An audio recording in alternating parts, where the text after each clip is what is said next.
नमो हरिहन्ताणम्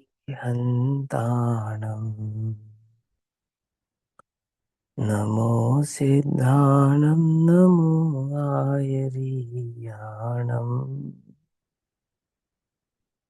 नमो वज्रायाणम्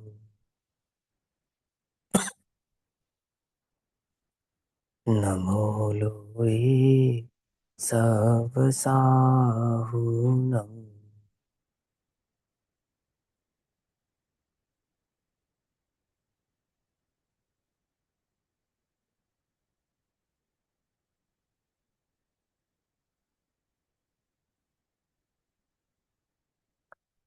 मङ्गलं भगवान् वीरो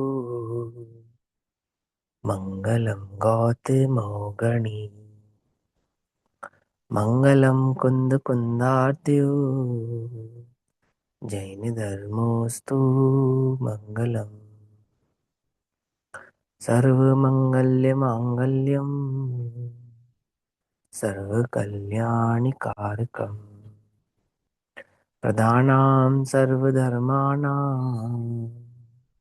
जैनं जयतु शासनम्।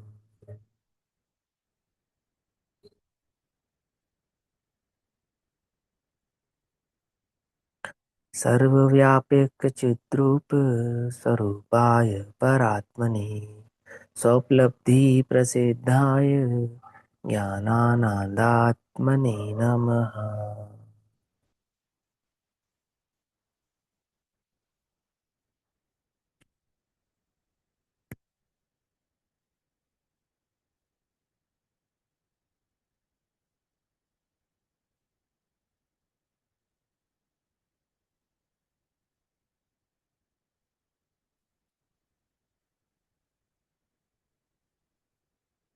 हमारा दोपहर कालीन स्वाध्याय का विषय चल रहा है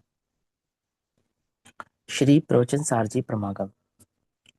श्री प्रवचन सारजी प्रमागम का स्वाध्याय हम सभी आचार्य अमृत चंद्र देव द्वारा रचित तत्व प्रदीपिका तथा आचार्य जयसेन देव द्वारा रचित तात्पर्य वृत्ति टीका के आधार से कर रहे हैं। भाव चल रहा है ज्ञेय तत्व प्रज्ञापन महाअधिकार, जो कि प्रवचन सारजी का दूसरा महाअधिकार है। इसमें लघु अधिकार, ज्ञान ज्ञेय विभाग अधिकार, जिसको संवेदन के अधिकार के साथ साथ भेद ज्ञान का अधिकार भी कहा जाता है। इस भेद ज्ञान के अधिकार के अंतर्गत 160 नंबर की गाथा चलती है, जिसमें आचार्य देव हमको समझाते हैं कि इस शरीर का कर्ता मैं नहीं हूँ, अनुमोदक मैं नहीं हूँ, और कार्यति अर्थात कराने वाला भी मैं नहीं हूँ। अर्थात इसका कर्ता कर्म करना आदि भाव मुझसे नहीं है। ये कैसा है? ये अपने आधार से ही परिणमित होता है और मैं अपने आधार से परिणमित होता हूँ। मैं हूं परंतु अपने अस्तित्व से हूं, और पुद्गल है तो वो अपने अस्तित्व से है। मैं हूं, मुझ में जो कार्य होता है सो मेरे गुण धर्म का कार्य मेरे आधार से होता है। देह है, देह में जो कार्य होता है, देह का कार्य सो देह के आधार से होता है। मेरा कार्य देह के आधार से नहीं होता और देह का कार्य मेरे आधार से नहीं होता। ऐसा भेद ज्ञान 160 नंबर की इस गाथा में कराते हैं। इसके बाद 162 63 गाथाएं भी हैं, 61 62। उसमें पुद्गल के उदय उदरीणा बंद आदि की अपेक्षा से पुद्गल में होने वाले परिणमन भाव को बतलाते हैं। आगे की गाथाएं 7 6 5 6 गाथाएं तो उस भाव से समझाएंगे।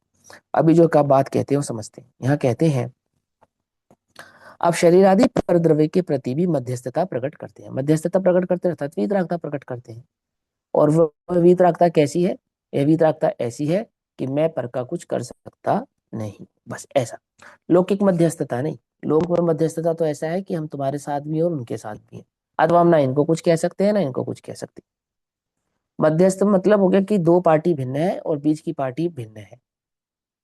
लेकिन यहाँ तो दो पार्टी कौन है? एक मैं हूं और एक ज्ञेय है, और मेरा ज्ञेय के साथ मध्यस्थ है, अर्थात मैं ज्ञेय को जानता तो हूं, इसका तो निषेध नहीं कर सकते, परंतु जानने वाला होने पर भी मैं उनका कर्ता नहीं हूं, कार्यति नहीं हूं और अनुमोदक भी नहीं।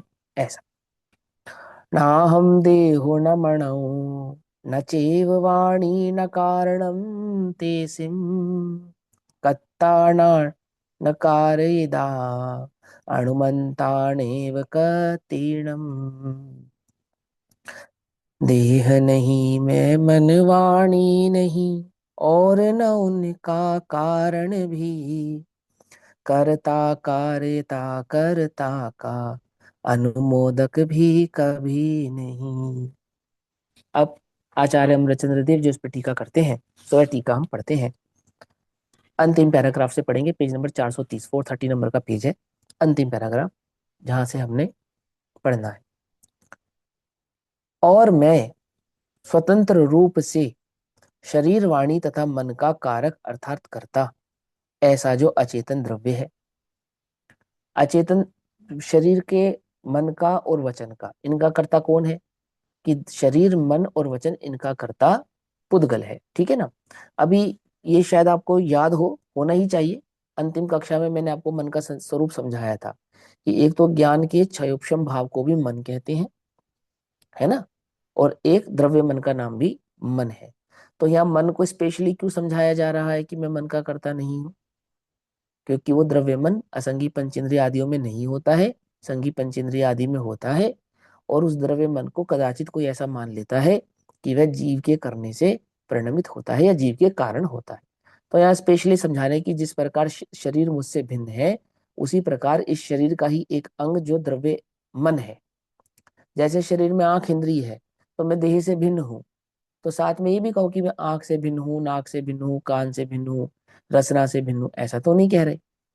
बाकी सबको तो शरीर से भिन्न हूँ ऐसा कह दिया, और मन को एक स्पेशली कह रहे हैं कि मन से भिन्न हूँ, है ना? तो हम जनरली मन का अर्थ निकाल लेते हैं कि आत्मा में उठने वाले विकल्पों से भिन्न हूँ, परंतु यहाँ ऐसा अर्थ नहीं है इसका। यहाँ इसका अर्थ ऐसा नहीं है। यहाँ तो मन से भिन्न, द्रव्य मन से भिन्न की ही बात है, और वचन से भिन्न, सो पौद्गलिक वचनों की ही भिन्नता की बात है। पकड़ में ही बात नहीं पकड़? जब हम थोड़ा सूक्ष्म भेद ज्ञान करते हैं, तब हम विकल्पों को भी पुद्गल का कहते हैं, उसका निषेध नहीं है, परंतु वो विकल्प की बात यहाँ नहीं। मैं उस विकल्प से भिन्न हूं, मन से भिन्न कहकर मैं विकल्प से भिन्न हूं, ऐसा अर्थ यहाँ पे नहीं करना। यहाँ द्रव्य मन की ही बात है। ठीक, देखो, और मैं स्वतंत्र स्वतंत्र रूप से शरीर वाणी तथा मन का कारक अर्थात कर्ता, ऐसा जो अचेतन द्रव्य है, उसका प्रायोजक भी नहीं हूं। प्रायोजक नहीं हूं अर्थात समझाया था, याद होगा आपको। प्रायोजक हूं नहीं हूं मतलब व्यवस्था करने वाला। व्यवस्था करने वाला। हाँ, बहुत बढ़िया, कि मैं उसका व्यवस्थापक भी नहीं, उसकी व्यवस्था करने वाला भी नहीं, उसमें तो कुछ करता ही नहीं हूं, परंतु उसकी व्यवस्था भी नहीं करता हूं, ऐसा। मेरे उनका कारक पोष प्रायोजक हुए बिना भी, अर्थात मैं उनके कर्ता का प्रायोजक, उनका करने वाला हुए बिना भी वे वास्तव में किए जाते हैं। इसलिए यह मैं उनके कर्ता के प्रायोजक का पक्षपात छोड़कर अत्यंत मध्यस्थ हुआ हूँ, अर्थात मैं उनकी व्यवस्था करने वाला हूँ, ऐसा भी भाव छोड़कर मैं अत्यंत मध्यस्थ हुआ हूँ।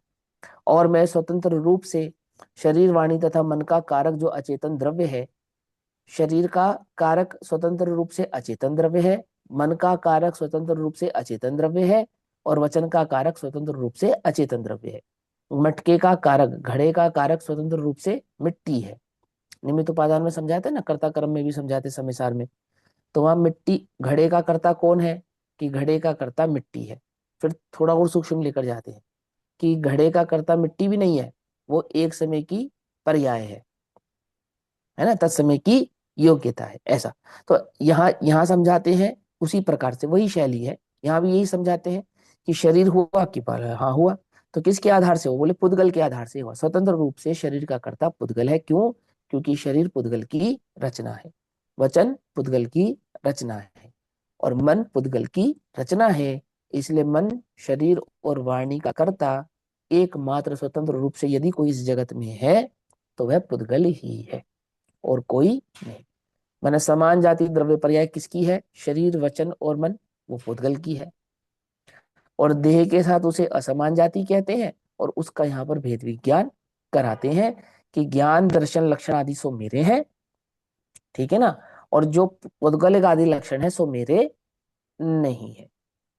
ठीक, चलो, उसका अनुमोदक भी नहीं हूं, मेरे उनका कर्ता, अर्थात अनुमोदक हुए बिना भी, मेरे उनके कर्ता का अनुमोदक हुए बिना भी वे वास्तव में किए जाते हैं, होते हैं, उनमें परिणमन होता है, उनमें कार्य होता है, वास्तव में किए तो जाते ही हैं, परंतु मेरे करने से नहीं होते। उन वो कुछ होता ही नहीं है, उसका निषेध नहीं है। देखो वास्तव में किए जाते हैं, ये एक प्रकार का इंडिकेशन है कि देह कल्पना है, कि कल्पना नहीं है, कि मन कल्पना है, कि कल्पना नहीं है, ये पुद्गल है ना, ये कुछ नहीं है, ये हमारा इल्यूजन है, भ्रम है, कि बोले ऐसा नहीं, पुद्गल है, पुद्गल की सत्ता है, पुद्गल की सत्ता के साथ साथ पुद्गल में होने वाला परिणमन भी है, द्रव्य कर्म रूप परिणमन भी है, नो कर्म रूप परिणमन भी है, पुद्गल अपने अनुसार से परिणमित होता भी है, समान जाति द्रव्य पर्याय का निर्माण भी होता है, पुद्गल की कार्मिक वर्गणाएं भी होती हैं, पुद्गल की औदारिक आदि शरीर आदि ये वर्गणाएं रचना होती है, परंतु मेरे करने से नहीं होती है। भेद ज्ञान ये नहीं करना कि पुद्गल जैसा जगत में कुछ है ही नहीं। भेद ज्ञान तो ये करना है कि पुद्गल है तो अपनी सत्ता से, परंतु उसका कर्ता मैं नहीं। अंतर समझ में आ रहा है, नहीं आ रहा है ना? जगत में उसकी सत्ता ही नहीं है, इसका निर्णय नहीं करना। निर्णय किसका करना है? कि मेरे करने से नहीं होता है, ये निर्णय करना है ना? जैसे कोई तुमसे बोले क्यों ये मन नहीं है, कि हाँ है। मन में परिणमन नहीं हो रहा, कि हाँ हो रहा है। मन के बिना कार्य होता है संगी पंचेंद्रिय पर्याय का जीव का, कि नहीं होता है। मन होता है, उसमें मन का निमित्त होता है, मन का परिणमन होता है, लेकिन मेरे करने से नहीं होता है। ये समझ में आई बात? नहीं समझ में आई? बोलो भैया वचन नहीं है, कि हाँ है।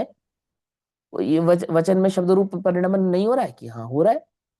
सबके वचनों में भिन्नता है या नहीं है, कि हाँ है, परंतु मेरे करने से नहीं है। ऐसा ये निर्णय समझ में आ रही है? बात नहीं समझ? वचन ही नहीं है, ऐसा नहीं। तो कहते हैं है, मेरे उनके कर्ता का अनुमोदक हुए बिना भी वे वास्तव में किए तो जाते ही हैं। उनके अस्तित्व का थोड़ी मैं निषेध करता हूं, परंतु मैं उनका कर्ता नहीं हूं, इसलिए उनके कर्ता का अनुमोदकत्व यानी अनुमोदकपना का पक्षपात छोड़कर, कि हाँ भाई मैंने बोला है, मेरे बोलने से होता है, मैं नहीं बोलूंगा तो कैसे होंगे, आदि आदि, इस प्रकार के पक्षपात को छोड़कर यह मैं अत्यंत मध्यस्थ होता हूं, अर्थात उनके ओर से अपने क्रियाकारत्व भाव को के उपयोग को हटाता हूं, अपनी दृष्टि को हटाता हूं, और अपने चैतन्य ज्ञायक भाव स्वभाव पर लगाता हूं। समझ में आई बात? देखो 160 नंबर की गाथा चल रही है, 157 नंबर की गाथा से 160 नंबर की गाथा तक जो भेद ज्ञान कराया जा रहा है, भेद ज्ञान तो पूरे अधिकार में ही कराया है, फिर भी एक विशेष बात जो आपको ध्यान देनी चाहिए। इन जनरल हम उसमें थोड़ी सी गलतियां करते भी हैं, और वो बात हमें अच्छे से समझ में आए तो बहुत अच्छी बात है। जैसे 80 नंबर की गाथा, तो 80 नंबर की गाथा में ये कहा कि हमें द्रव्य गुण पर्याय के स्वरूप को समझकर और क्या करना, मोह के अभाव को करना, मोह का नाश को करना, और मोह के नाश करने के साथ साथ मुझे क्या प्रकट होगा, कि मुझे वो शुद्धोपयोगी आत्मभाव प्रकट होगा। तो उस 80 नंबर की गाथा का प्रचार भी बहुत है, प्रचार प्रसार बहुत होता है ना? उसके संदर्भ में कई प्रकार की बातें होती है, बड़े बड़े लेख भी लिखे गए हैं, और उन लेखों का कहीं ना कहीं इस प्रकार से उसमें मोल्ड किया जाता है उनमें, कि देखो मेरा द्रव्य और भगवान का द्रव्य, सो दोनों का द्रव्य कैसा है, समान है ना? और मेरे गुण और भगवान के गुण, सो हम दोनों के गुण कैसे हैं, कि हम दोनों के गुण भी समान है, लेकिन हम दोनों की पर्याय समान नहीं है। ऐसा ऐसा कहते ना, कहते कि भगवान की और मेरी पर्याय समान नहीं है। तो जब मेरी और भगवान की पर्याय समान नहीं है, ये बात आती है, तब ये बात आती है तो हम क्या सिद्ध करते हैं, कि नहीं नहीं मेरी और भगवान की पर्याय भी समान है। तो मेरी और भगवान की पर्याय समान है, तो वो समानता कैसे है, माने अनंतों की और मेरी पर्यायों में समानता कैसे है? तो हम समानता का जो पैमाना है वो उत्पाद व ध्रुव्य आदि आदि एक समय की है, मेरी भी एक समय की है ना? और वो भी स्वपर प्रकाशक रूप होती है, बस मैं युगपद, वो युगपद होती है, मैं क्रमशः होता हूँ, आदि आदि इस प्रकार से बतलाते हैं। लेकिन जिसमें आपको ध्यान देना है, वो ध्यान ये देना है कि वहां पर्याय की समानता सिर्फ और सिर्फ इतनी है, कितनी, कि पर्याय दो प्रकार की होती है, समान जाति और असमान जाति, जो 80 नंबर की गाथा का तात्पर्य है। बहुत ध्यान से समझना, पर्याय दो प्रकार की होती है, एक समान जाति और एक असमान जाति। उसमें असमान जाति पर्याय किसको कहते हैं, कि शरीर यानी देह और जीव ये दोनों मिलकर जिस पर्याय को बनावे उसको असमान जाति द्रव्य पर्याय कहते हैं। और उस असमान जाति द्रव्य पर्याय के जब मैं समीप जाकर देखता हूं, 137 नंबर 157 नंबर की गाथा के भेद ज्ञान से समझना, जब समीप जाकर देखता हूं तो क्या दिखता है, शरीर है अपने आधार से है, और जीव है सो अपने आधार से है। ज्ञान दर्शन सुख वीर्य आदि गुण वो जीव के होने से उनकी पर्याय जीव की है, और अचेतन द्रव्य होने से मन वचन वाणी काय आदि के परिणमन वो अचेतन द्रव्य होने से पुद्गल के है। पुद्गल का कर्ता जीव नहीं है और जीव का कर्ता पुद्गल नहीं है। ओहो, मुझे भेद ज्ञान हो गया। क्या भेद ज्ञान हो गया? मेरे मुंह का नाश हो गया। क्या नाश हो गया? कि शरीर में रहता हुआ भी मैं मेरा ही कार्य करता हूँ, पुद्गल का नहीं करता हूँ, और पुद्गल अपना कार्य करता है और मेरा कार्य नहीं करता है। आई बात समझ में? थोड़ा ध्यान भी देना चाहिए आपको। मोक्षमार्ग प्रकाशक जी में 326 नंबर पेज वो इसी गाथा के विश्लेषण के लिए है। स्पष्टता एकमात्र इसी गाथा के लिए। कौन से? ये 80 नंबर की गाथा का विश्लेषण मोक्षमार्ग प्रकाशक जी के 326 नंबर पेज पे किया है ना। और क्या विश्लेषण किया? कि उस विश्लेषण का जो आधार है वो भी समान जाति और असमान जाति द्रव्य पर्याय की भिन्नता का ज्ञान होना, बस इतना है। उसमें कोई ऐसी बात नहीं है कि वो उत्पाद व ध्रुवता से देखो, इससे देखो, इससे देखो, मतलब जितने भी उसमें तर्क दिए जाते हैं इतने विशेष तर्कों की वहां बिल्कुल आवश्यकता नहीं। बिल्कुल साधारण बात है। और जिस जब साधारण बात को बार बार बार बार बहुत अलग अलग एंगलों से कहने का प्रयास किया जाता है ना, तो क्या होता है कि वो साधारण बात फिर समझ से परे हो जाती है। फिर समझ में नहीं आती कि क्या कहाँ जा रही। 8 वर्ष के बालक के समझ में आए ऐसी बात है। क्या बात है? कि शरीर जुदा है और चेतना जुदा है। उसका पूरा विश्लेषण ये प्रवचन सार जी विशेष भाव से करता है। आप चाहो तो पढ़ भी सकते हो, 1 मिनट लगेगी, पढ़ो खोल के 326 नंबर पेज। जो जाणरी धीरे धीरे पढ़ो। अरहंतम पहले तद्वत गुण। शुरुआत से पढ़, शुरुआत से पढ़ो, शुरुआत से। यहाँ प्रश्न है कि नारक आदि जीवों के देव कुदेव आदि जीवों का व्यवहार नहीं है और उनके हम्म, सम्यक पाया जाता है, इसलिए हम्म, सम्यक होने पर अरहंत आदि का श्रद्धान होता ही है, ऐसा नियम संभव नहीं है। समाधान। समझे? अनंत आदि का श्रद्धान करने से हमें सब में दर्शन हो जाएगा, ऐसा नियम संभव नहीं है। पूरा पढ़ना, प्रकरण तो प्रकरण पूरा पढ़ोगे तो और अच्छे से समझ में आएगा। लेकिन यहाँ ये भाव समझ लो कि समान जाति और असमान जाति की भिन्नता कैसे की है। आगे पढ़ो। समाधान। सप्त तत्वों के श्रद्धान में अरहंत आदि का श्रद्धान गर्भित है, क्योंकि तत्व श्रद्धान में मोक्ष तत्व को सर्वोत्कृष्ट मानते हैं। वह मोक्ष तत्व तो अरिहंत सिद्ध का लक्षण है। जो लक्षण को उत्कृष्ट माने वह उसके लक्ष्य को उत्कृष्ट माने ही माने, इसलिए उनको भी सर्वोत्कृष्ट माना, औरों को नहीं माना। वही देव का श्रद्धान हुआ। हम्म, तथा मोक्ष के कारण संवर निर्जरा है, इसलिए उनको भी उत्कृष्ट मानता है। हम्म, और संवर निर्जरा के धारक मुख्यतः मुनि हैं, इसलिए मुनि को उत्तम माना, औरों को नहीं माना। वही गुरु का श्रद्धान हुआ। तथा बस गुरु का श्रद्धान किसको कहना, देव का श्रद्धान किसको कहना? कि लोक में वे उत्तम है, उनका ऐसा स्वरूप है, ऐसा त्रियंच को, नारकी को, सबको, खाली मनुष्य को नहीं। खाली हमें तुम्हें गुरु का स्वरूप पता है ऐसा नहीं। किसकी बात चल रही है यहाँ पे? त्रियंच है, नारकी है, देव है, सबको पता है। क्या पता है?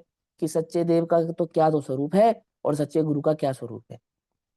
उनमें उत्कृष्ट भाव परिणाम होना कि वे ही सच्चे हैं, वे ही महान है, वे ही उत्तम है। ऐसा अंतरंग में जो परिणाम है ना, ये सच्चे देव शास्त्र गुरु का श्रद्धान है, ऐसा बतला रहे हैं वो। आगे पढ़ो। तथा रागादिक रहित भाव का नाम अहिंसा है। उसी को उपादेय मानते हैं, औरों को नहीं मानते। वही हाँ, धर्म का श्रद्धान हुआ। हाँ। इस प्रकार तत्व श्रद्धान में राग गर्भित में धर्म, राग में धर्म नहीं है ये मानना क्या हुआ? राग में धर्म नहीं है ये मानना धर्म शास्त्र का का श्रद्धान। श्रद्धान हो गया। शास्त्र का श्रद्धान है ये।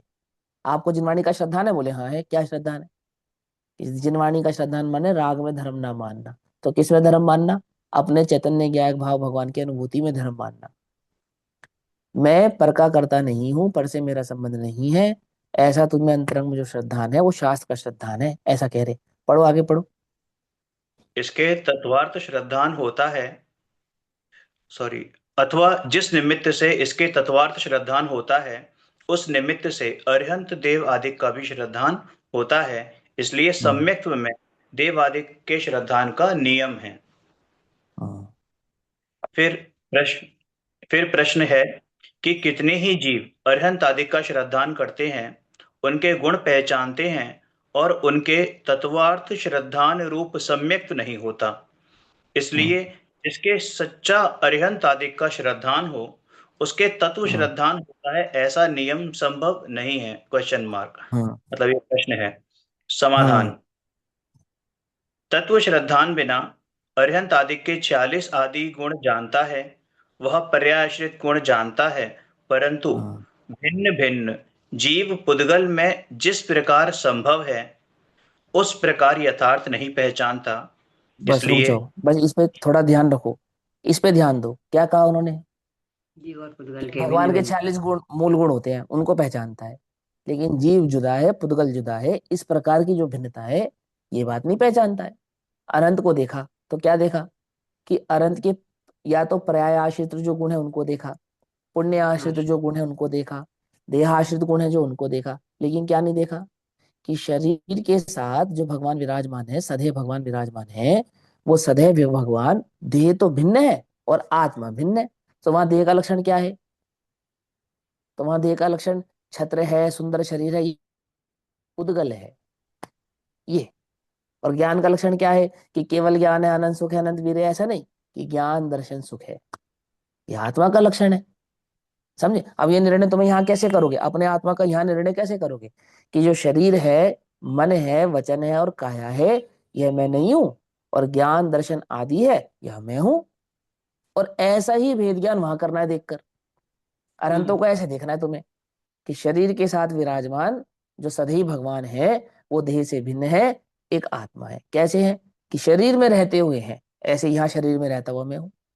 अब अनंतों का आत्मा और मेरा आत्मा, तो जैसे यहाँ शरीर दूध और पानी जैसा मिला है, आत्मा और मैं और शरीर, तो अनंतों का भी आत्मा ऐसे ही मिला है, दूध और पानी जैसा। और वहां उन्होंने भेद ज्ञान कर लिया। क्या भेद ज्ञान कर लिया? कि देह में नहीं, ज्ञान में हूं। किस बल पे किया? कि लक्षण के बल पे किया। उस लक्षण से उनको देखो और उस लक्षण से यहां निर्णय करो। आगे क्या लिखा पंडित टोडरमल जी ने?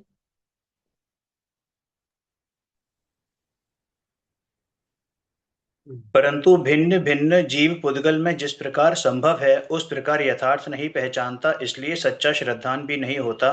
क्योंकि जीव अजीव जाति पहचाने बिना अरहंतादिक के आत्माश्रित गुणों को अथवा शरीर आश्रित गुणों को भिन्न भिन्न नहीं जानता।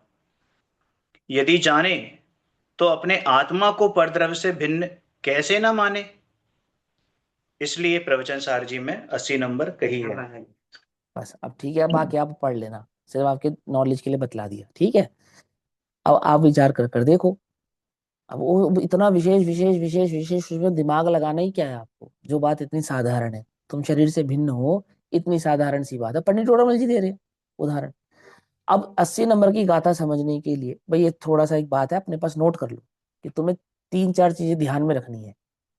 प्रवचन सार जी की 80 नंबर की गाथा आगाज है, 83 नंबर की गाथा में संकेत है, और 154 नंबर की गाथा में विश्लेषण है। क्या कह रहा हूँ? कुछ समझ में ही बात नहीं समझ में? एक आगाज किया उन्होंने 80 नंबर की गाथा में कि हाँ, तुम्हें शरीर से भिन्न भगवान आत्मा जानना पड़ेगा द्रव्य गुण पर्याय से, और द्रव्य गुण पर्याय से समझोगे तो ही तुम्हारे मोह का नाश होगा। अच्छा, मोह क्या चीज है? तो 83 नंबर की गाथा सुनो कि मोह क्या चीज है, समझे? और मोह क्या चीज है ये समझने के बाद अब इनसे भिन्न कैसे करें, तो 154 नंबर की गाथा समझो कि इन दोनों की भिन्नता का क्या मतलब है। पकड़ में ही बात नहीं? पकड़ में। और मोक्ष और प्रकाशक जी का 326 नंबर का पेज हो गया पूरा कंप्लीट। तुम्हें कुछ भी इसमें दिमाग लगाना ही नहीं है, बड़े बड़े लिखो, पढ़ो, समझो। उसका निषेध नहीं कर रहा हूं मैं, जिन्होंने लेख लिखे हैं उनका भी निषेध नहीं कर रहा हूं, लेकिन उनके चक्कर में जो फंसते हो ना, वो फंसने से बता रहा हूँ कि एकदम सर्वसाधारण, मतलब एकदम क्रिस्टल क्लियर वो बात है। 80, 83, 154 और 326 नंबर का पेज, बस खत्म हो गई बात के लिए। भेद ज्ञान करना है तुम्हें। कैसा भेद ज्ञान करना है? शरीर से भिन्न में गया भगवान आत्मा हूँ, ज्ञान दर्शन आदि सो मेरे लक्षण है, ऐसा। अब 431 नंबर का पेज, 160 नंबर की इस गाथा पर आचार्य जयसेन देव टीका करते हैं। और जब आचार्य जयसेन देव टीका करते हैं तो तात्पर्यवृत्ति में 160 नंबर की गाथा हो जाती है 172। 172 नंबर की टीका तात्पर्यवृत्ति पेज नंबर 431। यहाँ कहते हैं कि अब देह मन तथा वाणी के विषय में अत्यंत मध्यस्थता को प्रकट करते हैं, अत्यंत वीतराग भाव को प्रकट करते हैं। किसके संदर्भ में? शरीर, मन और वचन के संदर्भ में हम अत्यंत वीतरागी हो गए। किसके? कि सारे जगत के तो हो ही गए, अपने भी हो गए, है ना।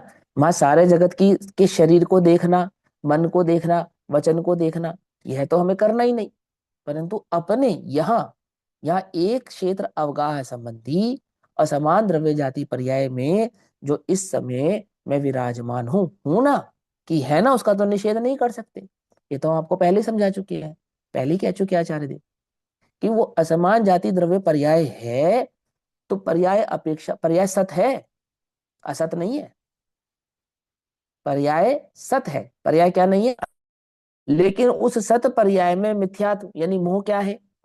कि ज्ञान की पर्याय को पुद्गल का मान लेना और पुद्गल की पर्याय आदि को ज्ञान आदि का मान लेना। ये मिथ्यात्व तुम्हें अभाव करना है। तो क्या अभाव करना है? कि इस समय ये जो वचन है इनका कर्ता मैं नहीं, ये जो मन है इसका कर्ता मैं नहीं, और ये जो देह है इसका कर्ता मैं नहीं। मैं किसका करता हूँ? अहो ज्ञान दर्शन आदि यह मेरे लक्षण होने से वह चैतन्य तो मैं हूं और अन्य कुछ मैं नहीं हूं। ऐसा जो मुझे अंतरंग में भेद ज्ञान प्रकट हुआ है, इसी भेद ज्ञान का नाम यहाँ पे क्या है? मध्यस्थ था, मध्यस्थ भाव कहती है। आगे, ना मैं शरीर हूं, ना मन हूं और ना ही वाणी हूं। मन वचन तथा काय के व्यापार से रहित, व्यापार तो है उनका परंतु उसके व्यापार से रहित परमात्म द्रव्य से भिन्न जो मन वचन तथा काया तीनों है, तीनों है। मन है, मन की सत्ता है, वचन की सत्ता है, काया की सत्ता है, परंतु कैसे है?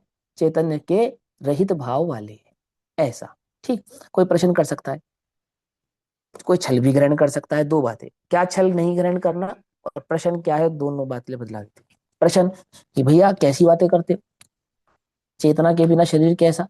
कि शरीर तो है पुद्गल के आधार से, चेतना के आधार से नहीं है। और वो जो चेतना के आधार से ये जो शरीर का परिणमन होता तुम्हें दिखाई देता है, वास्तव में तो ये असमान जाति द्रव्य पर्याय है। एक ही समय में चेतना और पुद्गल दोनों अपने अपने कार्य रूप परिणमित होते हैं, और भ्रम ऐसा होता है मानो चेतना पुद्गल का कार्य करती हो अथवा पुद्गल चेतना का कार्य करता हो।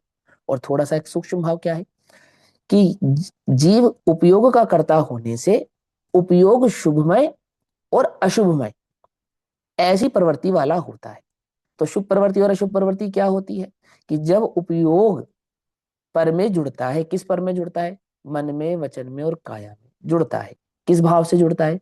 शुभोपयोग होकर या अशुभोपयोग होकर, तब मन वचन काया की वृत्ति का कर्ता वह चेतना है, ऐसा कहलाता है। एक उदाहरण और समझो, मान लो तुम्हारा उपयोग चैतन्य में स्थिर हो, कोई मुनिराज ध्यान मग्न है, तो देह तो उपदेश दे सकती है ना, मुनिराज ध्यान मग्न रहे, शरीर उपदेश करता रहे। तीर्थंकरों के भी तो होता है, आत्मा तो मगन रहती है और शरीर उपदेश करता है। क्यों? ऐसा नहीं हो सकता ऐसे मैं ऐसे आत्मा में चला जाऊं एकदम और शरीर बोल रहा है? क्यों नहीं हो सकता? क्यों नहीं हो सकता? क्योंकि छद्मस्त अवस्था में उपयोग जाए बिना वहां कार्य नहीं होगा। पकड़ मारी बात? नहीं पकड़ मारी, है ना। अब तुम्हें कितनी अच्छे से समझ में आ गई कि हाँ हाँ भैया ऐसा थोड़ी होता है कि मुनिराज ध्यान में हो और उपदेश भी होता रहे, ऐसा तो नहीं होता।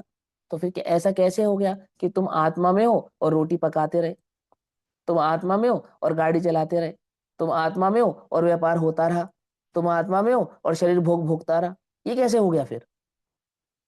ये कैसे संभव हुआ? ये जादूगरी तुमने कैसे दिखाई? वहां तो तुमने स्वीकार नहीं किया कि मुनिराज ऐसे शुद्धोपयोग में रहते रहते उपदेश कर रहे हैं। ऐसा तो नहीं होता है ना। छल ग्रहण नहीं करना। क्या छल ग्रहण नहीं करना? कि अरहंतों के वो जो उदाई की क्रिया है ना, और यहाँ जो छदमस्त के है, इन दोनों में भिन्नता है। अरहंत के उपयोग बिना की क्रिया होती है, ठीक है ना, लेकिन छदमस्त के उपयोग सहित की क्रिया होती है। ये दोनों में ये भिन्नता है। ये भिन्नता का ज्ञान ज्ञानी को भली प्रकार से होता है, अच्छे से समझ में आता है।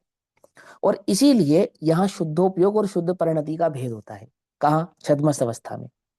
और अरहंत अवस्था में शुद्धोपयोग और शुद्ध परिणति एक हो जाती है। कुछ बात समझ में आ रही नहीं आ रही? ये टेक्निकल शब्द हैं, इनको बोलने के पीछे का लॉजिक ही यही है कि आप लोगों को एक तो शब्द से भी याद हो जाए और शब्द का भाव भी समझ में आने लगे। छद्मस्त अवस्था में शुद्धोपयोग और शुद्ध परिणति में क्या है? भेद है। और अरहंत अवस्था में शुद्धोपयोग और शुद्ध परिणति क्या है? एक है। आती है वह समझ में? अरहंतों के देह की क्रिया होती है सो उपयोग बिना के होती है, लेकिन छद्मस्तों की जो देह की क्रिया होती है सो उपयोग के साथ ही होती है। आती है वह समझ में या नहीं आती? है ना? भैया जी, अब इतनी, वो हाँ, शुद्ध करना की ये थोड़ा सा बैठ नहीं मेरे को बात रही है। मैं समझा तो देता हूँ, कोई बात नहीं। चलो। शुद्धोपयोग और शुद्ध परिणति में क्या अंतर होता है? शुद्धोपयोग में आत्मा का अनुभव मात्र होता है, बस, और कुछ नहीं होता। शुद्धोपयोग माने आत्मा का अनुभव, यानी उपयोग का आत्मा के साथ तन्मय हो जाना, इसका नाम शुद्धोपयोग है। ठीक। और शुद्ध परिणति किसका नाम है? कि कषाय के अभाव का नाम शुद्ध परिणति है। तो चौथे गुण स्थान में खाना पीना सोना उठना बैठना जागना, ये शुद्धोपयोग नहीं है, लेकिन इसमें शुद्ध परिणति है। ऐसे पांचवे में, ऐसे छठे में क्या है कि यहाँ पे उठना बैठना खाना पीना सोना सब जो भी हो सकता है संभव क्रिया वो होती है, उन क्रियाओं को शुद्ध परिणति ऐसा कहते हैं, लेकिन आत्मा की अनुभूति को शुद्धोपयोग एकमात्र कहते हैं। अब आ जाओ सातवें गुण स्थान में। तो सातवें गुण स्थान में तो ध्यान मात्र होता है, वो तो ध्यान का गुण स्थान है। वहां पे उठना बैठना खाना पीना चलना फिरना ये सब क्रियाएं नहीं होती। तो 7 8 9 10 ऊपर के जो शुद्धोपयोग के गुण स्थान है, वहां जितना जितना आत्मानुभूति की स्थिरता है उतना उतना तो कहलाएगा शुद्धोपयोग। और उसी समय जो संज्वलन कषाय का मंद उदय विद्यमान है, वो मंद उदय कहलाएगा शुद्ध शुद्ध परिणति। माने वो परिणति, वो जितना जितनी कषायों का अभाव है वो अभाव रूप कषाय कहलाएंगे शुद्ध परिणति। अब अरहंत अवस्था में तो चारों ही कषाय नहीं है और आत्मा का अनुभव है। पकड़ में ही मत, कषाय तो चारों ही नहीं है ना। तो चारों ही कषायों का अभाव हो गया, तो यानी शुद्ध परिणति और शुद्ध उपयोग कैसे हो गए? दोनों एक भाव रूप हो गए। अब परिणति का भेद वहां पे नहीं करेंगे। माने अरहंतों के चारित्र में और सिद्धों के चारित्र में क्या अंतर है? कोई अंतर नहीं है, लेकिन अरहंतों के चारित्र में और नीचे के गुण स्थानों के चारित्र में, इनमें अंतर है। एक यथाख्यात है और एक सकल है, ये भेद है। पकड़ में ही बात नहीं? पकड़ में है ना? इस प्रकार से इसको समझना चाहिए। और शांति से होश पूर्वक बात समझ में आए तो बात सहजता से समझ में आती है। तो छल ग्रहण क्या नहीं करना कि देखो हम बोल रहे हैं ना, हम करते हैं तो जान रहे हैं, जान नहीं रहे हैं, यहाँ हमारा उपयोग प्रवर्त रहा है, ये हमारा उपयोग प्रवर्त रहा है। और ये सावधानी है ना, ये सावधानी आचार्यों को भी है। इसीलिए जब वे ग्रंथ लेखन कर रहे हैं तब क्या मान रहे हैं? उस उपयोग को अच्छा नहीं मान रहे हैं। वो कह सकते हैं ना कि ये तो शरीर लिख रहा था, शरीर, मैं तो आत्मा में ही था। क्या? ग्रंथ तो शरीर लिख रहा था, पुद्गल की परिणति तो पुद्गल में हो रही थी, और मैं उस समय भी कैसा था कि मैं तो उस समय भी गायक था। ऐसा नहीं कहते वो, उल्टा उल्टा कहते हैं। वो क्या कहते हैं? ये उपयोग, ये मेरी परिणति व्यभिचारिणी है। क्यों? ये शुभोपयोग रूप परिवर्तित है। लेकिन हम जिन्हें अभी समय दर्शन की भी समझ नहीं है, उल्टा नहीं पकड़ना बात को, और भेद ज्ञान के नाम पर क्या समझते हैं? खाना पीना उठना बैठना सोना जागना ये सब तो पुद्गल का परिणमन है, मैं तो ज्ञाता हूं भैया, मैं तो ज्ञाता हूं। आहा, अरे इतना आनंद मुनिराज ले रहे हैं, वो कह रहे हैं कि ये उपयोग व्यभिचार नहीं परिणति परिणति है मेरी, इतनी सावधानी है उनको। और यहाँ हम इतना भी भेद ज्ञान नहीं करते हैं, ओहो ये मेरा उपयोग के कारण ही ऐसा होता है। अंतर समझ में आ रहा है नहीं आ रहा है? लेकिन इसका अर्थ क्या नहीं है कि मेरा उपयोग मन वचन काय में परिवर्तित है, तो इसका अर्थ ये नहीं है कि मेरे उपयोग के कारण मन वचन काय परिवर्तित है, ये अर्थ नहीं है। तो क्या है कि मन वचन काय की क्रियावती शक्ति उनकी अपनी होने से, वो पौद्गलिक होने से, वास्तव में उनका कर्ता तो पुद्गल ही है, और मैं मात्र क्या करता हूं? अपने उपयोग का कर्ता होने से अपने उपयोग में करना कारक मैं स्वयं हूं। और फिर अब इसी बात को समय सार की दृष्टि से देखो, तो मन वचन काय की क्रिया से बंधेता नहीं है, तो किससे बंधता है? कि उपयोग से बंधता है। कौन से उपयोग से बंधता है? कि अशुद्ध उपयोग से बनता है। तो कौन से अशुद्ध उपयोग से बनता है? कि वो उपयोग जो स्वभाव में तो स्थिर रहता नहीं और पर में जाता है। तो पर में गया उपयोग इसलिए पर में कार्य हुआ ना, कि नहीं मेरा उपयोग वचन में आया है इसलिए वचन का कार्य नहीं हुआ है, मेरा उपयोग देह में आया है इसलिए देह का कार्य नहीं हुआ है, मेरा उपयोग मन में आया है इसलिए मन का कार्य नहीं हुआ है। मन वचन काय का कार्य तो अपने स्वभाव से, अपने आधार से, अपने अनुसार ही होता है, परंतु मेरा जो उपयोग परिवर्तता है इनमें, तो क्यों परिवर्तता है कि स्वभाव में नहीं ठहरता हूं इसलिए परिवर्तता है, और यही मेरे बंध का कारक है। पकड़ में ही बात है? भेद ज्ञान समझ में आ रहा है? कुछ बात नहीं समझ में आ रही है?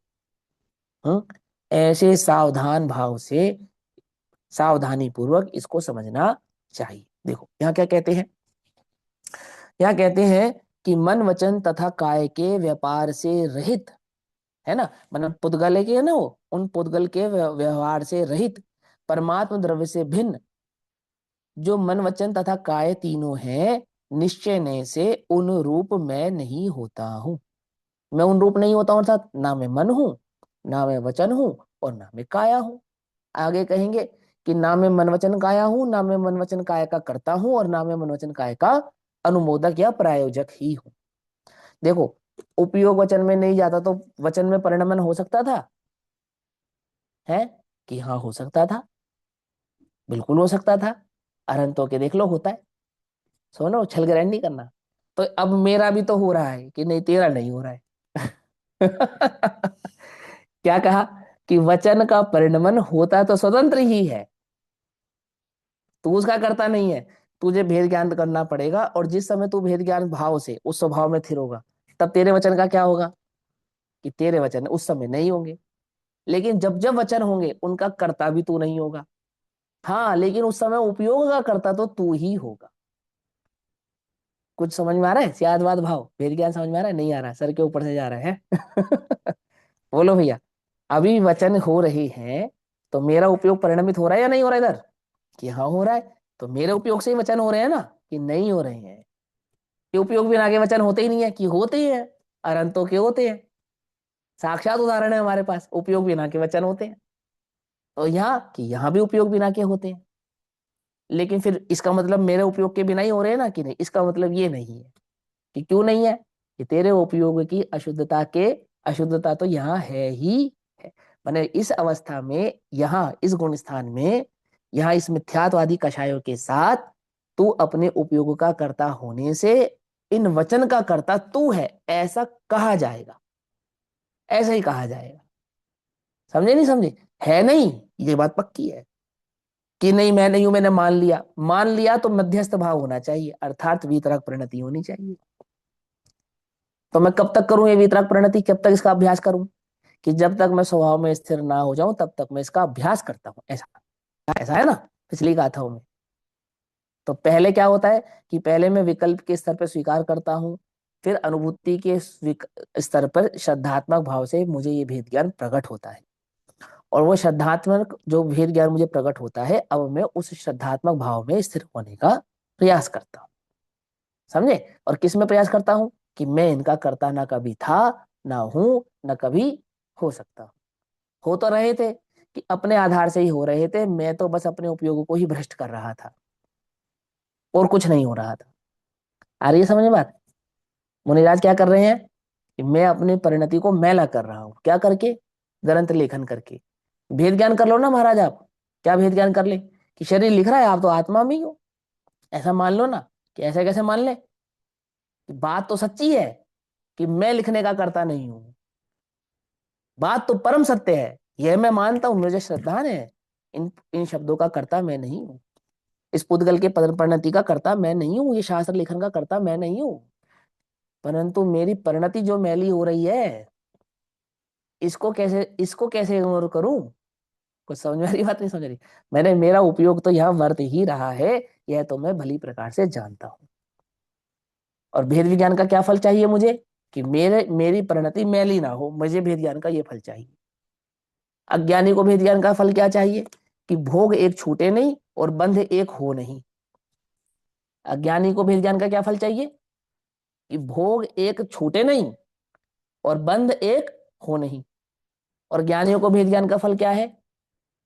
कि भैया बंध तो मुझे पर से होता ही नहीं, पर मेरी परिणति मैली नहीं चाहिए। क्या कहा? मेरी उपयोग रूपी परिणति, मुझे मैल ही नहीं चाहिए। पुद्गल का तो मैं कभी करता था ही नहीं, वो तो मुझे क्या बांधेगा, बंधता ही नहीं। पर मेरी परिणति का जो मैल है, वास्तव में यही मेरे बंध का कारक होने से मुझे ये परिणति का मैलापन नहीं चाहिए। अंतर समझ में आ रहा है, नहीं आ रहा है? या नहीं समझ में आ रहा है? ये बहुत बारीकी से विचार करो अच्छे से, तो भेद ज्ञान की सार्थकता है, अन्यथा नहीं है। देखो क्या कहते हैं, इस कारण से पक्षपात से मुक्त होकर मैं, अब ये भेद ज्ञान स्पष्ट ही लिखा है। द्रव्य, द्रव्य शरीर, द्रव्य मन और द्रव्य वाणी, उनका कर्ता मैं नहीं हूं, ये भेद ज्ञान करा रहे हैं, है ना। अत्यंत मध्यस्थ हूं, उनका कारण भी नहीं हूं। निर्विकार परम आह्लाद एक लक्षण रूप सुखामृत परिणति का, याद है ना सारे लक्षण, ये ज्ञान तत्वाधिकार के अंदर ये सारे लक्षण समझाए ज्ञान के। क्या समझाए? निर्विकार अर्थात कषाय रहित, विकार रहित, परम आह्लाद अर्थात परम आनंद रूप, एक लक्षण रूप सुखामृत, एक सुख मात्र जिसका लक्षण है।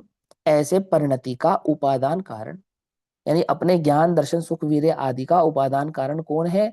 मैं हूं। रूप जो आत्मद्रव्य है, और उससे जो ये भिन्न है, कौन कौन? मन वचन और काया। ऐसे उनसे भिन्न मन वचन तथा काय के उपादान कारण रूप पुद्गल पिंड रूप मैं नहीं होता हूं, अर्थात मैं पुद्गल रूप परिणमित नहीं होता। इस कारण से उनका पक्षपात छोड़कर अत्यंत मध्यस्थ हूं, अर्थात वहां से अपने उपयोग को हटाकर उनके संदर्भ में एकत्व ममत्व कर्तत्व और भोक्तत्व बुद्धि को त्याग कर मैं अपने स्वभाव में अपनापन स्थापित करता हूं, अपने ज्ञान दर्शन चैतन्य सुख वीर्य में अपनापन स्थापित करता हूं। मैं करता नहीं हूं, कार्यता कराने वाला भी नहीं हूं, और करने वाले का अनुमोदक भी नहीं हूं।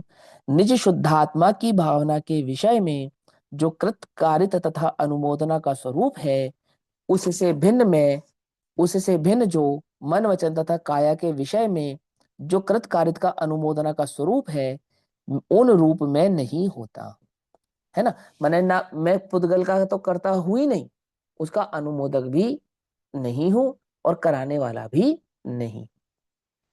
इस कारण से उनके प्रति पक्षपात छोड़कर अत्यंत मध्यस्थ हूं, ऐसा यहां तात्पर्य है। अर्थात मध्यस्थ हूं, अर्थात मैंने अपना अहम, अपना एकत्वपना, अपना मैंपना अपने स्वभाव में, अपने ज्ञान दर्शन में तो किया, और पुद्गल से अपने अहम एकत्व भाव को मैंने छोड़ दिया, ऐसा मध्यस्थ भाव में प्रकट करता हूं।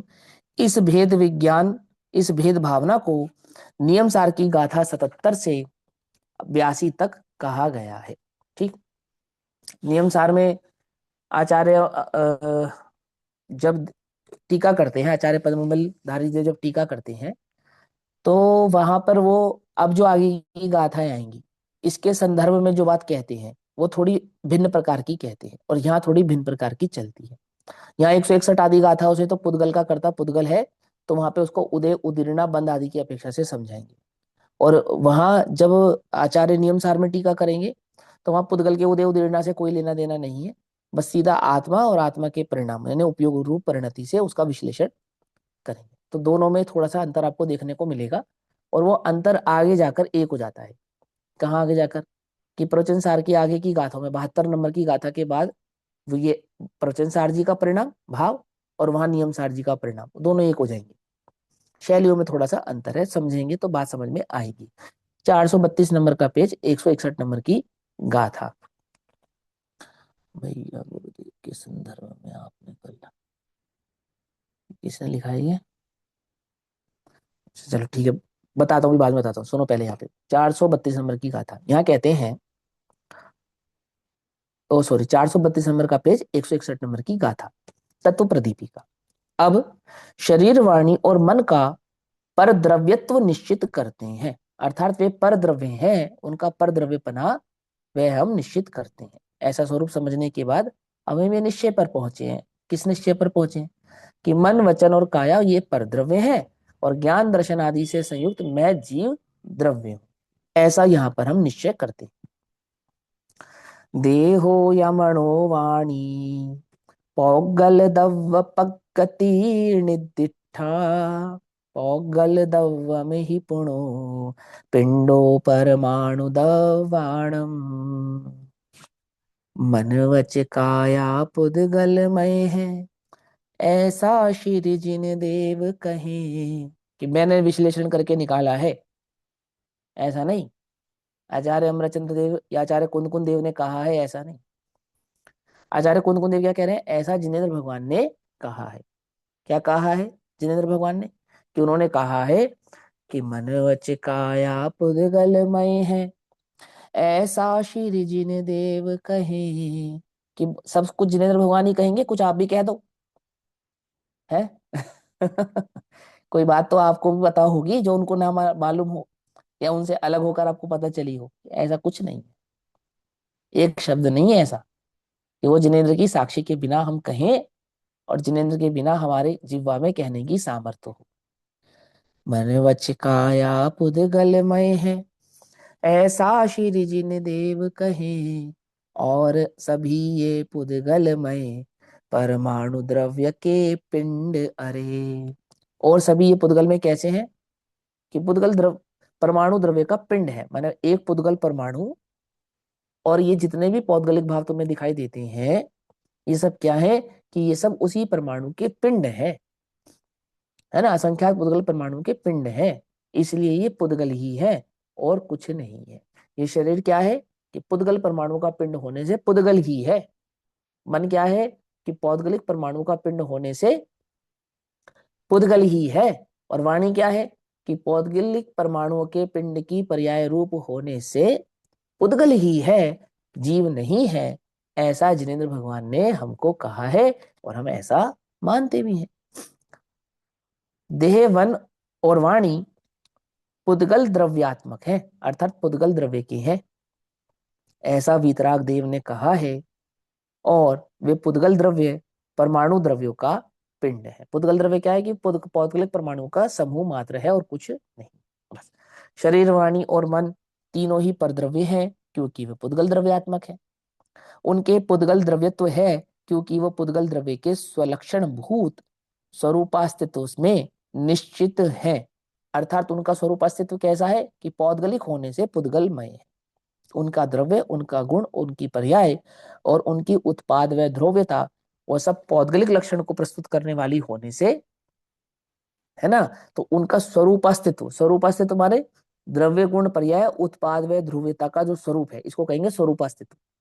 तो प्रत्येक पुद्गल द्रव्य की पुद्गल पिंडों का जो स्वरूपास्तित्व है वो पुद्गलमय होने से पुद्गल ही है, ऐसा।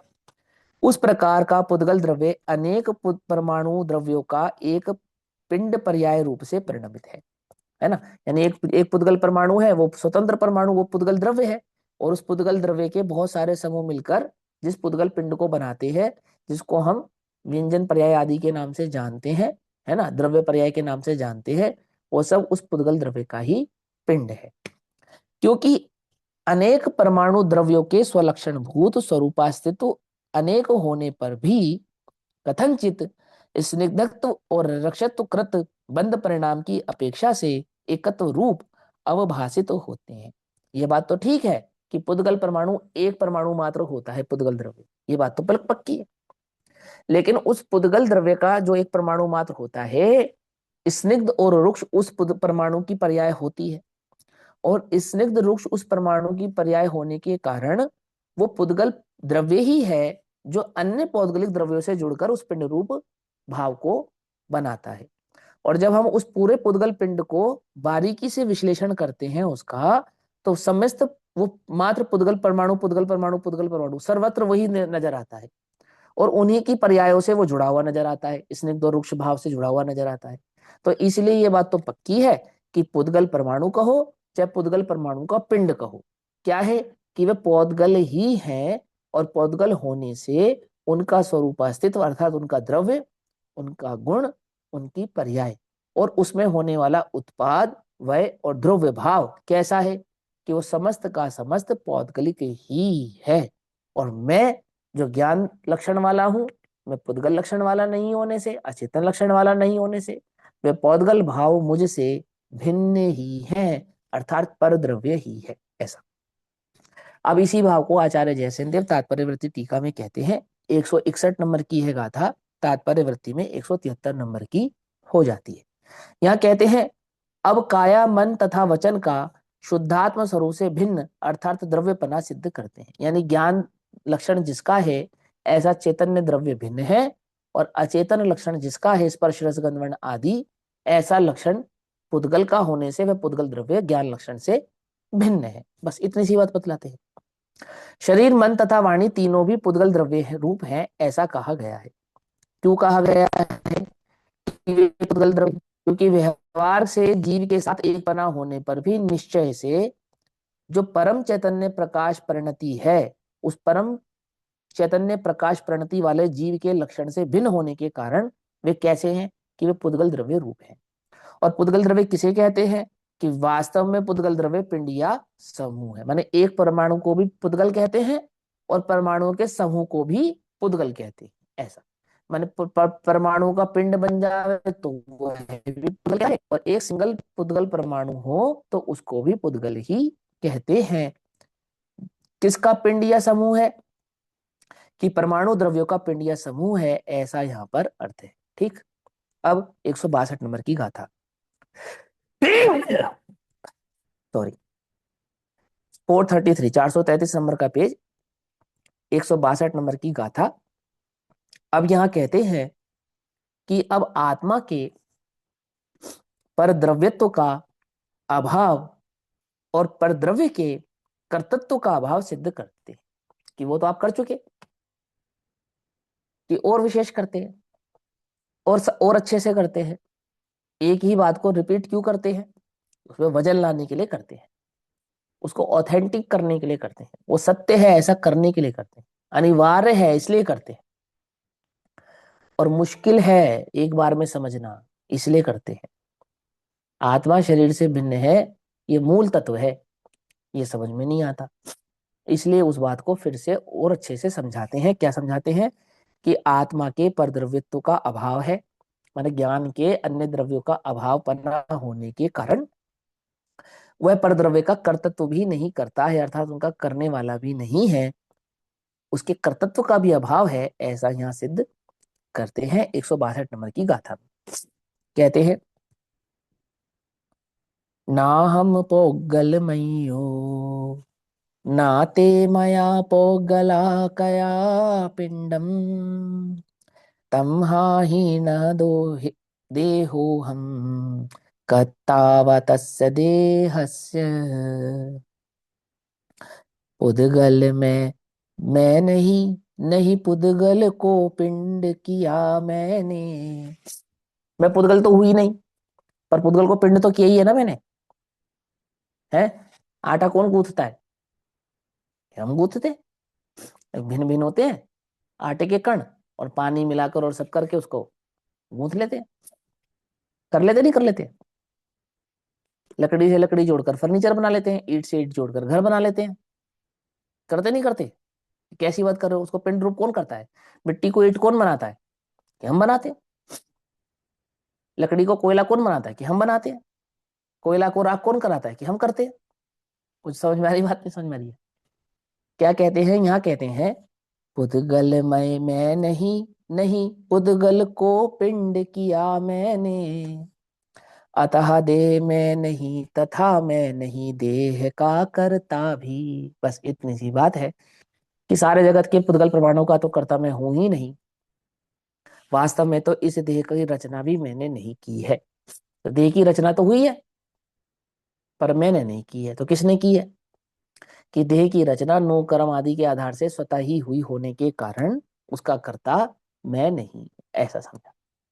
ठीक है, कि देह की रचना हुई तो कैसे हुई? कि वो पुद्गल परमाणु जुड़े, नामकर्म की प्रकृति का निमित्त पड़ा, आदि आदि हुआ, और ये सब होता होता पर्याप्ति रूप प्राप्त होता होता और भोजन आदि के माध्यम से ये जो शरीर का पूरा यह निर्माण हो गया। तो एक एक चीज पूछेंगे कि नामकर्म की प्रकृति सो पुद्गल की, आहार आदि वर्गणाएं सो पुद्गल की, नो कर्म आदि वर्गणाएं सो वह भी पुद्गल की, और वे सब पिंड रूप हुए तो वह पुद्गल ही हुए, और यदि आहार आदि का निमित्त भी हुआ सो वह भी पुद्गल का। तो सारा का सारा परिणमन पुद्गल होने से इस देह की रचना जो हुई है वो वास्तव में तो पुद्गल ने की है। ज्ञान ने उसमें क्या किया, आत्मा ने उसमें क्या किया है कि सिवाय अपने उपयोग को भ्रष्ट करने के और कुछ नहीं किया है। समझ नहीं बात, ऐसा यहाँ आचार्य देव हमको बतलाते हैं। अब यहाँ टीका है, लेकिन अब समय हो गया तो टीका तो हम कल पढ़ेंगे। और एक प्रश्न है छोटा सा, वो मैं बतला देता हूँ, रिपीट कर देता हूँ कि भैया कल आपने गणधर और गुरुदेव के संदर्भ में एक बात कही थी, लेकिन आवाज नहीं अच्छी आ रही थी ना, तो समझ में नहीं आया क्या कहना चाह रहे थे आप। तो देखो मैंने उसमें ये कहा था, पूज्य गुरुदेव श्री की जन्म जयंती है ना, जन्म जयंती बना रहे हैं हम लोग 135 34वीं। तो यहाँ पूज्य गुरुदेव श्री के संदर्भ में मैंने ये बात कही कि पंचम काल में जो अंतिम तीर्थंकर हुए, अपने चौथे काल के जो अंतिम तीर्थंकर हुए, जिनका यहाँ शासन माना जाता है, वो भगवान महावीर स्वामी हुए, है ना। और जिसको हम कहते हैं ना शासन, अभी भगवान का शासन चल रहा है, भगवान महावीर स्वामी का शासन चल रहा है, ये आपने कहा जैन शासन, ऐसा। तो जो शासन शब्द है, इसका सीधा सीधा अर्थ होता है दिव्य ध्वनि। समझे मत, यानी तत्व का प्रतिपादन ना हो तो शासन नहीं होता, और तत्व का प्रतिपादन हो तो शासन होता है। तीर्थंकर तीर्थ की स्थापना करते हैं, तो जब वे तीर्थ की स्थापना करते हैं तो कब करते हैं कि जब वो जन्म लेते हैं ना, तो तब तीर्थ की स्थापना होती है। जब वो दीक्षा लेते हैं ना, तब तीर्थ की स्थापना होती है। जब समूह शरण की रचना होती है ना, तब तीर्थ की स्थापना होती है। तो कब होती है कि जब वो उपदेश करते हैं तब तीर्थ की स्थापना होती है। और सुनो, उपदेश करने के लिए भी गणधर के बिना वे उपदेश कर सकते नहीं है। कौन? कि तीर्थंकर परमात्मा जो सर्वशक्तिमान है, सर्व कल्याण कारक है, जिनके दर्शन मात्र से सम्यक दर्शन की प्राप्ति हो जाती है, ऐसे वे सर्वशक्तिमान अनंत भगवान को भी दिव्य धनी गणधर के बिना खिरती नहीं है ना। ऐसा ही है ना मार्ग, जैसे विवाह दो लोगों के बीच में होता है, विवाह तो एक ही होता है, दो तो विवाह नहीं होते, कि स्त्री का विवाह अलग होता और पुरुष का विवाह अलग होता हो, कि विवाह तो एक ही होता है परंतु दो लोगों का होता है। ऐसे ही दिव्य धनी अरहंतों की कहलाती है, परंतु गणधरों के बिना खिरती नहीं है। फिर क्या हुआ कि इस पंचम काल में देव योग से एक ऐसी घटना घटी कि भगवान पारसनाथ के अनुयायी, पारसनाथ की परंपरा के साधु आचार्य विद्यमान थे। कहाँ विद्यमान थे? भगवान के समोशरण में, भगवान महावीर स्वामी के समोशरण में विद्यमान थे। तो भी वे गणधर रूप से स्थापित नहीं हो सके। फिर क्या घटना हुई कि एक अन्य मत से, अन्य मती, एक अन्य मत के गौतम नाम के जो साधु थे, अन्यमति साधु, अपने 500 शिष्यों के साथ किसी देव योग से प्रश्न आदि के माध्यम से समोशरण तक पहुंचे, वहां सम्य दर्शन को ग्रहण करके और फिर जिन दीक्षा धारण करके वे गणधर रूप से स्थापित हुए। तो सबसे पहले भगवान महावीर स्वामी की शासन की स्थापना करने वाले जो गणधर थे, गणधर रूप से निमित्त कौन थे? कि वो अन्य मत से कन्वर्जन हो गए, कन्वर्ट होकर, है ना गणधर रूप से आए और उनके निमित्त से दिव्यध्वनि खिली और जैन दर्शन का पूरा प्रचार प्रसार हुआ।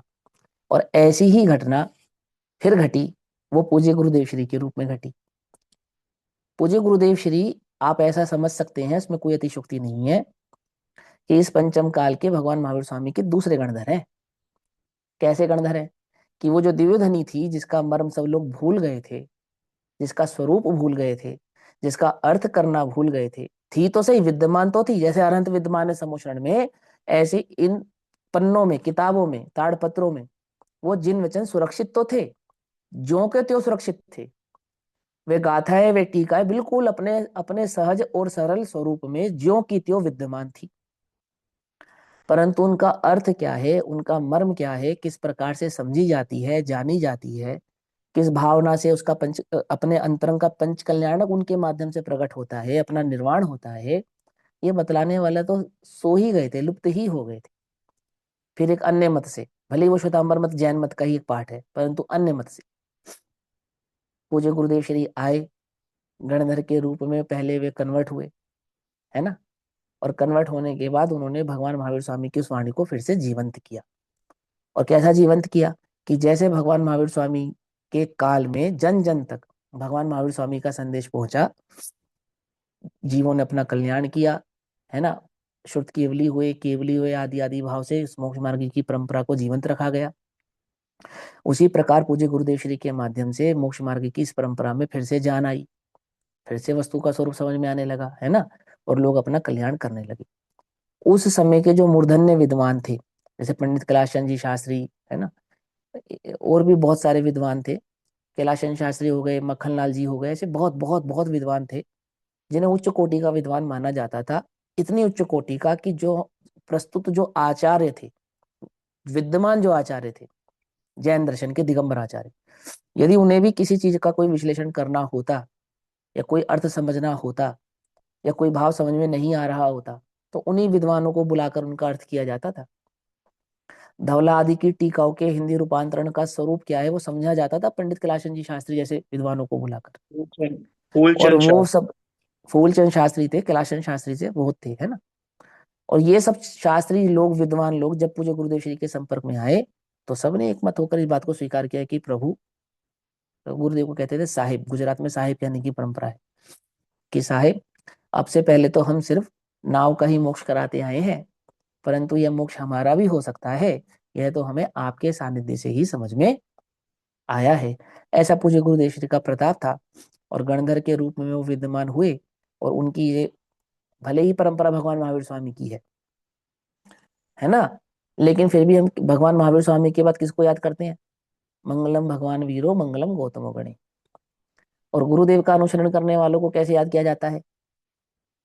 कि मंगलम भगवान वीरो मंगलम सोनगढ़ गणे है। ये सब सोनगढ़िया है ऐसा। तो जैसे भगवान महावीर के बाद गौतम गणधर को याद किया जाता है, उसी प्रकार इस समाज में सभी स्वाध्यायी को कैसे याद किया जाता है? पूज्य गुरुदेव श्री के नाम से याद किया जाता है।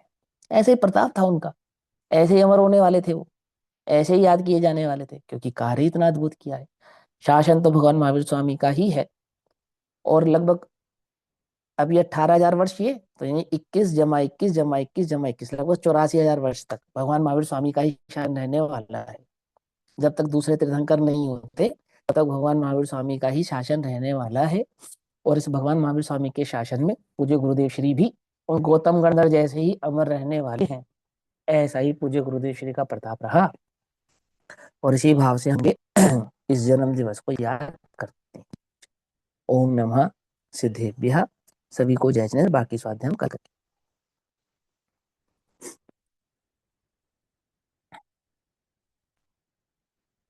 नमो रियंतर्नो सिद्धाणं नमो आर्याणं नमो जन